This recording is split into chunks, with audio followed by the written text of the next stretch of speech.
我會想兩岸更加好似兄弟咁樣嘅，係團結一齊嘅，因為始終台灣都屬於中國嘅。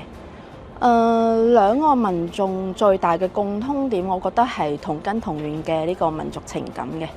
兩個民眾咧都係以中華民族為榮啦，佢哋都係重視呢個家族嘅傳承。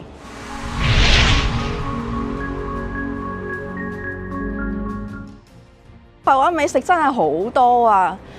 同埋好多咧都同閩南美食好相似嘅，例如姜母鴨啦、蚵仔煎啦，都係我好中意食嘅台灣美食。今日咁樣嘅天氣咧，就最適合食姜母鴨火鍋啦。有個特別嘅地方就係我好中意台灣嘅夜市啊！佢夜市咧具備呢個好獨特嘅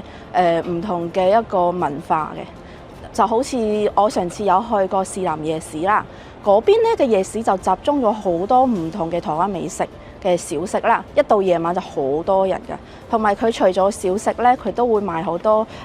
富有台灣特色嘅一啲小物件嘅。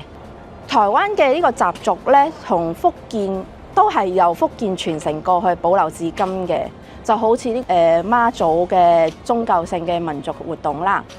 同埋呢個文化藝術方面都其實都好相似嘅，好似台灣嘅歌仔戲，其實都係呢個傳統嘅藝術形式，都係呢個閩南嘅文化特色嚟嘅。瓊瑤嘅離去咧，就好似一個時代嘅落幕啊！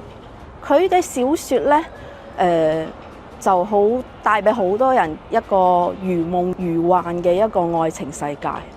就好似佢拍嘅劇啦，我就有睇過呢個《還珠格格》同埋呢個《情深深雨濛濛》，我印象好深刻佢嘅呢個筆下嘅人物呢個小燕子同埋呢個陸依萍，都成為呢個好經典嘅愛情形象。兩岸民眾最大嘅共通點，我覺得係同根同源嘅呢個民族情感嘅。兩個民眾咧都係以中華民族為榮啦，佢哋有好深厚嘅呢個愛國主義嘅情懷。由呢個歷史文化度睇啦，佢哋都係呢個傳承者嘅中華傳統文化。就例如啦，對呢個儒家思想，同埋喺呢個家庭觀念中，